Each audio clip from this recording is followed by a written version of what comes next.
Hello friends, I am Asmit Pandey and welcome to our channel SK का ज्ञान। तो दोस्तों, आज मैं आपके सामने फेस टू फेस आया हूं। तो दोस्तों, मेरे आज फेस टू फेस आने के बहुत से कारण हैं। तो दोस्तों, जो इसका पहला कारण है कि मैं अपने व्यूअर्स से माफी मांगना चाहता हूं कि हमारे चैनल पे बहुत दिनों से वीडियोस नहीं आ पा रहे थे।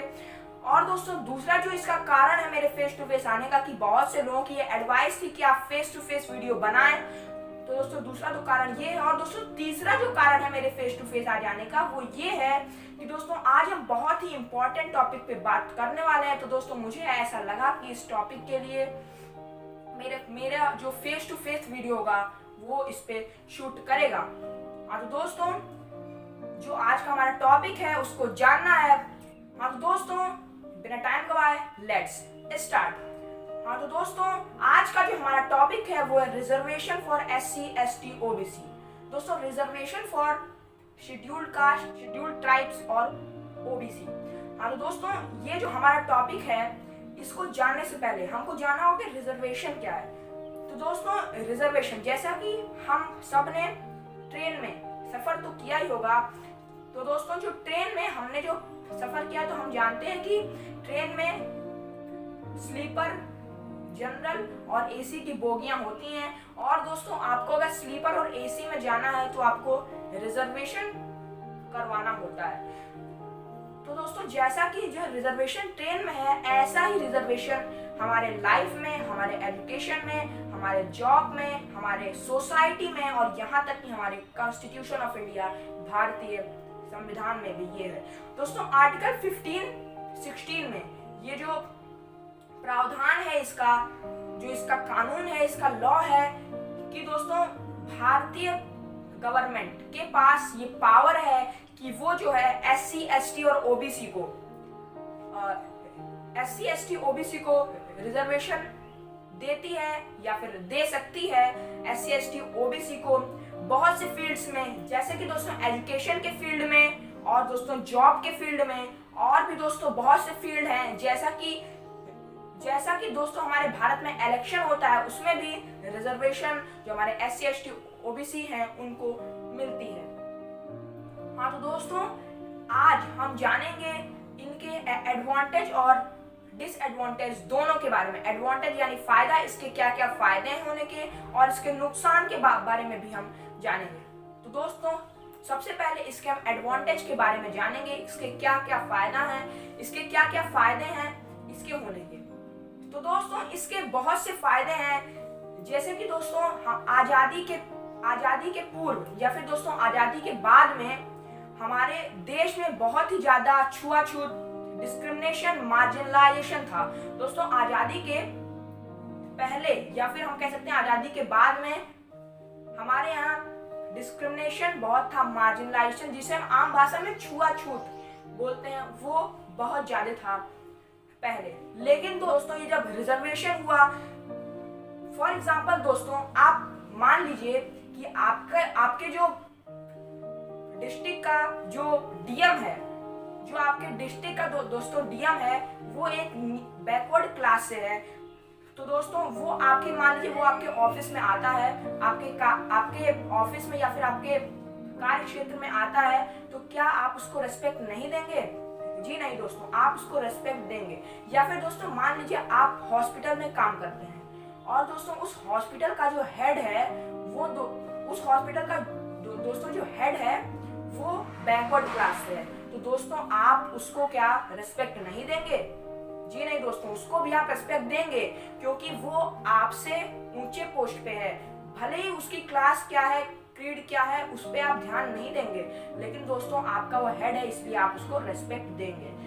और दोस्तों, इसके रिजर्वेशन के आने के बाद जो लोग हुए और जागरूक हुए, जो हमारी जो सोसाइटी थी वो और जागरूक हुई। और दोस्तों, जो हमारी सोसाइटी जागरूक हुई, इससे और ज्यादा जागरूकता फैली। हम दोस्तों पूरे ये तो नहीं बोल सकते कि हमारा जो ये छुआछूत की जो भावना थी वो पूरे प्रकार से दूर हो चुकी है हमारे इस देश से, हमारे इस समाज से, लेकिन दोस्तों इसमें तो दोस्तों बहुत ही ज्यादा इम्प्रूवमेंट हुआ है, हमको इम्प्रूवमेंट देखने को मिला है। और दोस्तों, ये थी तो दोस्तों इसके जो फायदे हैं, इसके जो एडवांटेज है उसकी। दोस्तों हम अब बात करेंगे इसके डिसएडवांटेज, इससे जो जो नुकसान हुए हैं और क्लासेस को या फिर इससे हमारे सोसाइटी में क्या क्या नुकसान हुए हैं उसको हम जानेंगे। हाँ तो दोस्तों इसके जो नुकसान, इसको हम दोस्तों एग्जाम्पल के थ्रू जानेंगे, एग्जाम्पल के थ्रू समझेंगे। तो दोस्तों मान लीजिए एक तरफ हमारे जनरल कास्ट का एक गरीब फार्मर का बेटा है, और दोस्तों उसकी जो क्वालिफिकेशंस हैं और उसका जो एजुकेशन है वो मतलब बहुत ही अच्छा है, लेकिन और दोस्तों उसकी जो फैमिली है वो बहुत ही ज़्यादा पुअर है। लेकिन दोस्तों हमारे दूसरी ओर जो दूसरी फैमिली है वो बैकवर्ड क्लास की है, लेकिन दोस्तों एक जो उनका बेटा है वो उसकी जो क्वालिफिकेशन है वो है, लेकिन जो ये वाला है जनरल वाला उससे नीचे है। वो बैकवर्ड क्लास का था, उसके जो फादर हैं वो एक अच्छी पोस्ट पे भी हैं, और उनकी जो सैलरी है वो अप टू 1 लाख है दोस्तों, अप टू 1 लाख। और दोस्तों एक और हमारे जो फार्मर का बेटा है उनकी जो सैलरी होगी मुश्किल से 3 to 4,000 मंथली है। तो दोस्तों जो हमारा जनरल कास्ट का है उसको जॉब की बहुत ज्यादा आवश्यकता है, लेकिन दोस्तों जब दोनों इंटरव्यू के लिए जाते हैं तो हमारा जनरल वाला फेल हो जाता है, लेकिन जो बैकवर्ड क्लास का है वो पास हो जाता है, क्योंकि उसको रिजर्वेशन प्राप्त होता है। हाँ तो दोस्तों ये इसके नुकसान भी हैं कि अगर मान लीजिए जो दूसरे कास्ट के हैं, इससे हमारे सोसाइटी में इक्वालिटी, ये जो भावना है ये इक्वालिटी के विरुद्ध होती है। दोस्तों मेरे हिसाब से ये जो रिजर्वेशन है ये फाइनेंशियल कंडीशन के हिसाब से होना चाहिए, कि मान लीजिए जो भी पुअर है या फिर वो नीचे क्लास का है, बैकवर्ड क्लास का है, या फिर वो ऊपर क्लास का है, जो भी है उसकी जो उसकी रिजर्वेशन होनी चाहिए वो फाइनेंशियल कंडीशन के हिसाब से होना चाहिए। वो अगर पुअर है तो उसको रिजर्वेशन मिले, लेकिन वो अगर रिच है तो उसको रिजर्वेशन ना मिले। दोस्तों मैं किसी कास्ट के खिलाफ तो नहीं हूँ, लेकिन मेरा ऐसा मानना है कि ये ऐसा ही होना चाहिए।